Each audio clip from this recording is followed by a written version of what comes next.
adik-adik bisa menerka-nerka siapa ya kira-kira tokoh yang dimaksud? Siapa ya? Apakah tentang Musa? Atau mungkin tentang Abraham? Atau mungkin tentang Ayub? Ia melihat adiknya, Benyamin, yang sudah lama tidak ketemu. Nah, puncaknya itu di pasal 45 ayat 2-15.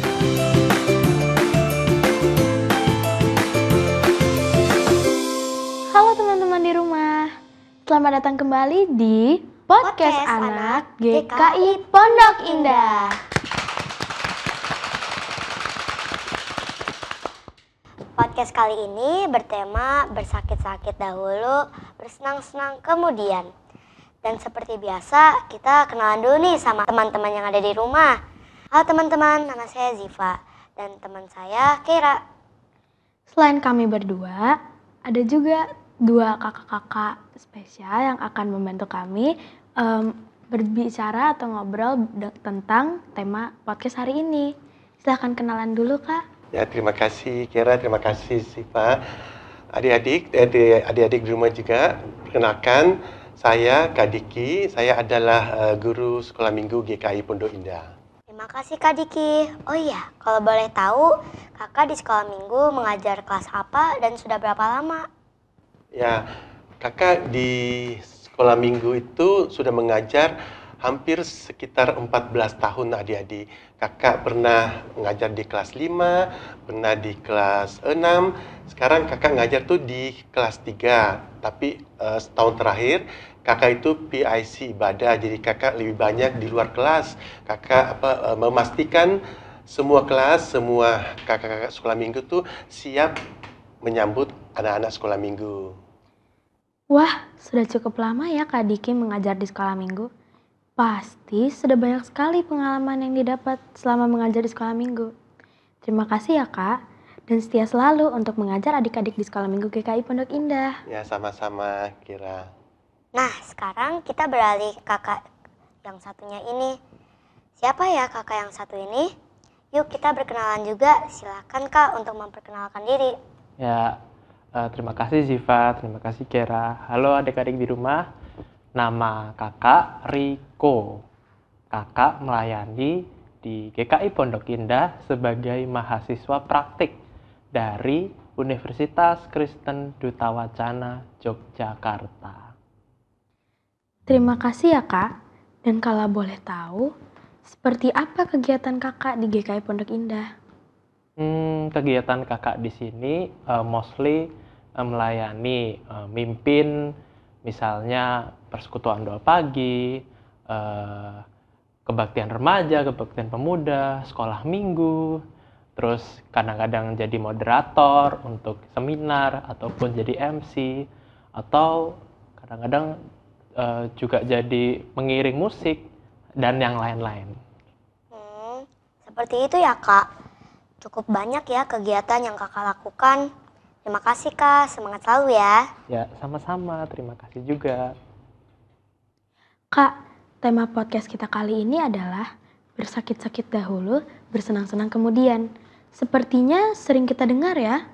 Iya betul, dan kalau gak salah tema kita ini bagian dari suatu peribahasa ya Kak. Lengkapnya apa ya Kak? Benar adik-adik, peribahasa yang lengkap itu adalah berakit-rakit ke hulu, berenang-renang ke tepian, bersakit-sakit dahulu, bersenang-senang kemudian. Betul apa yang dikatakan Kak Diki, bahwa apapun yang ingin kita lakukan, kita pasti harus berusaha terlebih dahulu. Contoh konkretnya nih, misalnya 1 minggu lagi adik-adik mau ujian. Nah, pasti papa mama nyuruh adik-adik untuk belajar dengan giat, dan mungkin adik-adik merasa kesel, merasa bosan, tapi percayalah bahwa kalau kita bekerja keras, kita akan menuai hasilnya nanti. Misalnya, di masa depan nanti adik-adik jadi orang-orang yang baik, orang-orang yang bertanggung jawab, dapat memimpin suatu komunitas, ataupun menjadi berkat bagi orang-orang di sekitar adik-adik. Oh, seperti itu ya Kak contohnya. Ya sih, aku di rumah juga sering banget diingatkan sama papa mama untuk belajar. Tapi kadang aku males dan capek buat belajar. Tapi mama dan papa berkata kalau aku rajin belajar, aku bisa mendapatkan nilai yang bagus dan aku akan puas dengan nilainya. Ya benar adik-adik, setiap apa yang adik-adik lakukan, adik-adik harus berusaha. Kakak ingat ada pepatah, usaha itu tidak berbohong. Jadi setiap yang adik lakukan itu pasti baik hasilnya adik-adik. Kak, kira-kira ada gak ya cerita di Alkitab yang mirip atau sama dengan arti peribahasa tersebut? Ada. Ada satu kisah, ada satu tokoh kisah yang mirip banget sama tema podcast kita kali ini. Tapi sebelum kakak spill nih, ataupun kak Deki spill nanti ya, adik-adik bisa menerka-nerka, ataupun adik-adik di rumah bisa menerka-nerka. Siapa ya kira-kira tokoh yang dimaksud? Siapa ya? Apakah tentang Musa? Atau mungkin tentang Abraham? Atau mungkin tentang Ayub? 3 jawaban tadi hampir mendekati. Mungkin Kak Deki bisa spill ya? Ya adik-adik, ya tokoh yang termasuk dalam tema kita hari ini adalah Bapak Yusuf. Adik-adik, dia yang hidupnya penuh dengan tantangan, tapi dia percaya sama Tuhan, endingnya akan bagus. Oh, tentang Yusuf. Kira-kira cerita Yusuf yang mana ya Kak? Karena lumayan banyak juga cerita Yusuf di dalam Alkitab. Ya, memang banyak kisah Yusuf. Tapi untuk podcast kali ini, kisah yang dipilih adalah saat Yusuf sudah menjadi pembesar di Mesir dan saudara-saudaranya pergi ke Mesir. Oh, ingat-ingat waktu ada kelaparan ya di Ya, Mesir. ya. Kemudian saudara-saudaranya datang ke Mesir buat mengambil bahan makanan. Lalu Yusuf bertemu dengan saudara-saudaranya itu. Benar adik-adik, betul. Yusuf yang proaktif, ya Yusuf yang percaya kalaupun ada hal-hal yang tidak bagus terjadi, dia percaya itu adalah bagian dari rencana Tuhan yang baik untuk dia. Yang dimaksud dengan Yusuf proaktif apa ya Kak? Coba kakak jawab ya. Sebelumnya adik-adik coba ingat-ingat dahulu kisah Yusuf yang disakiti oleh kakak-kakaknya, disakiti oleh saudara-saudaranya, ataupun malah dibuang ke Mesir oleh saudara-saudaranya. Nah, Yusuf merasa sedih, Yusuf merasa kecewa kepada saudara-saudaranya. Tetapi di pembuangannya di Mesir, Yusuf tidak menyerah. Yusuf proaktif untuk tetap bekerja keras. Dan pada akhirnya Yusuf berhasil menjadi juru mimpinya Fir'aun. Ia yang menafsirkan mimpi-mimpi Fir'aun dan menjadi pembesar di Mesir pada saat itu. Kak, kalau dari cerita tentang Yusuf tadi, kok aku merasa Yusuf itu sabar banget ya sama saudara-saudaranya. Padahal dia sudah disakiti. Benar banget, selain sabar, aku merasa Yusuf juga sayang dan peduli dengan saudara-saudaranya. Bahkan tetap menolong mereka saat mereka datang ke Mesir untuk mencari bahan makanan. Betul sekali. Yusuf itu memang orang yang sabar. Bahkan di dalam Alkitab dicatat, misalnya di Kejadian 42 ayat 24, Yusuf menangis waktu mendengar bahwa saudara-saudaranya pergi ke Mesir mengunjungi bangsa Mesir, istana Mesir. Nah, selanjutnya di pasal yang ke-43 ayat 30 sampai 31, Yusuf kembali menangis karena ia melihat adiknya Benyamin yang sudah lama tidak ketemu. Nah, puncaknya itu di pasal 45 ayat 2 sampai 15, Yusuf menangis dengan sangat keras dan bahkan ia memeluk saudara-saudaranya. Nah, di situ tandanya Yusuf punya sifat yang rendah hati, sifat yang penyayang, tidak pendendam, dan selalu mengasihi. Oh iya ya, jadi meskipun hatinya pasti sakit karena perbuatan saudara-saudaranya, Yusuf tetap memilih sabar, rendah hati, dan tidak mendendam. Kalau dari cerita Yusuf ini, apakah kakak-kakak punya pengalaman juga? Kalau ada, mungkin kakak-kakak bersedia berbagi pengalaman kepada adik-adik di rumah. Ya adik-adik ya. Kak Diki juga punya pengalaman. Kakak dulu punya teman, punya sahabat yang baik adik-adik. Nah, suatu waktu kami berbeda pendapat, kami berantem adik-adik. Nah, Kak Diki sedih kan, teman baik kok jadi musuh. Nah, kakak juga percaya temannya Kak Diki juga pasti sedih ya, kami berantem. Nah, adik-adik setelah itu Kak Diki belajar sabar.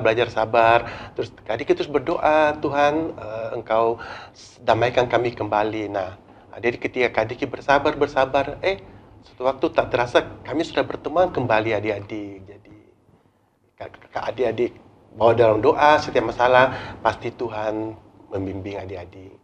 Terima kasih Kak, udah berbagi cerita kepada kami semua. Kalau Kak Riko, bagaimana pengalamannya? Nah, kalau aku mungkin bukan tentang relasi ya, tapi lebih ke tema kita hari ini, bersakit-sakit dahulu, bersenang-senang kemudian. Nah, Kak Riko itu punya pengalaman 1 tahun yang lalu. Kak Riko sedang praktik di salah satu lembaga sosial, dan di lembaga sosial itu Kak Riko sibuk sekali. Tetapi ternyata bahwa ada tugas akhir yang harus Kak Riko kerjakan. Nah, di situ Kak Riko mau nggak mau harus mengerjakan dong. Dan waktu yang tersisa cuma di malam hari waktu itu sampai jam 2 atau jam 3. Itu Kak Riko jalani kira-kira hampir 1 minggu. Kak Riko merasa kesel, Kak Riko merasa ngantuk, capek. Tapi waktu Kak Riko melihat hasilnya, nilai dari para dosen, ternyata mereka menilai dengan baik. Mereka menilai usahaku itu baik gitu. Nah, ini Kak Riko mendapatkan bahwa apapun yang kita kerjakan, meskipun kita merasakan capek, kita juga merasakan kesel ya, pasti akan mendatangkan kebaikan untuk kita semua. Terima kasih Kak atas pengalamannya. Nah, kalau adik-adik sendiri punya pengalaman nggak? Coba Sifat atau Kira? Kalau aku Kak, itu pas aku kelas 4, aku lagi main-main bareng adik. Terus tiba-tiba disuruh belajar. Awalnya aku nggak mau karena lagi asik main dan aku malas belajar. Tapi pada akhir-akhirnya aku tetap belajar. Terus pas ujian, aku dapat nilai paling tinggi di kelas. Kalau Ziva gimana? Kalau dulu aku kelas 3 sampai kelas 4, aku juga punya teman baik. Nah, waktu itu kita udah berkenalan dari kecil banget, tapi baru deketnya dari kelas 3 sampai kelas 4. Nah, saat kelas 4, dia berteman dengan teman baru. Nah, itu sebenarnya dulunya gak masalah, karena kita biasanya main bertiga terus. Nah, tapi lama-lama kemudian temen aku ini lebih mainnya sama temen barunya. Terus waktu aku ajak main, dia pasti punya satu alasan buat menghindar. Nah, begitu doang Kak. Wah, pengalaman Sifat dengan Kira bagus juga ya, menguatkan kakak kami berdua juga loh. Terima Terima kasih kasih Kak. Kak. Kakak-kakak, obrolan kita hari ini menarik banget ya. Kita belajar tentang peribahasa, berakit-rakit ke hulu, berenang-renang ke tepian, bersakit-sakit dahulu, bersenang-senang kemudian, serta kisah tokoh Yusuf. Kira-kira kita harus bagaimana ya Kak, supaya bisa bersikap seperti peribahasa itu, juga seperti Yusuf? Iya, apa ya yang harus kita lakukan atau kita perbuat supaya kita itu tetap sabar, kuat, dan tetap punya kerendahan hati seperti Yusuf. Ya adik-adik, kalau kita mau seperti Yusuf, adik-adik harus belajar berpikiran hal-hal baik gitu, belajar berpikiran positif dan berhati baik. Kalau adik-adik sudah berpikiran positif, berhati baik, adik-adik biasanya sudah lebih sabar ya adik-adik ya. Misalkan adik-adik kalau papa mama jemput terlambat, ya adik-adik jangan marah ya. Adik-adik kalau berpikiran positif pasti adik bilang, wah papa mama kasihan macet, atau papa mama kasihan capek kerja. Nah adik-adik kalau adik-adik berpikiran positif, biasanya adik-adik hati lebih sabar. Dan utama adik-adik harus rajin berdoa, bilang Tuhan, tolong Tuhan saya bisa jadi lebih sabar, bisa menjadi lebih positif. Kira-kira gitu adik-adik. Ya, benar banget tuh. Yang paling penting adalah percaya kalau Tuhan itu pasti akan memberikan yang terbaik, meskipun di dalamnya itu kita ada proses yang panjang, proses yang bikin kita bosen, ataupun proses yang bikin kita kesel, tetapi percaya bahwa Tuhan menyediakan yang terbaik untuk masa depan kita dalam proses-proses itu. Baik kakak-kakak, terima kasih ya sudah memberikan kepada kami dan teman-teman di rumah pesan bagaimana kami dapat belajar sabar di saat menunggu janji Tuhan untuk kebaikan kami semua. Nah, teman-teman di rumah, tidak terasa kita sudah di penghujung podcast anak hari ini. Banyak cerita dan pesan yang disampaikan kakak-kakak. Dan sebagai ungkapan terima kasih, kami semua di acara ini, tim podcast anak dan tim Taman Sahabat GKI Pondok Indah, ingin memberikan tanda ucapan terima kasih kepada kakak-kakak berdua. Wah, terima kasih. Sama. Ya, terima kasih adik-adik, terima kasih tim Posken Anak dan Taman Sahabat. Semoga Tuhan memberkati pelayanan kita. Ya, terima kasih ya adik-adik semuanya, tim podcast anak, tim Taman Sahabat. Kiranya Tuhan memberkati pelayanan kita bersama. Baik teman-teman, terima kasih ya sudah setia menonton podcast anak GKI Pondok Indah. Tunggu serta nantikan terus episode-episode selanjutnya ya. Sampai jumpa di podcast anak berikutnya. Dah.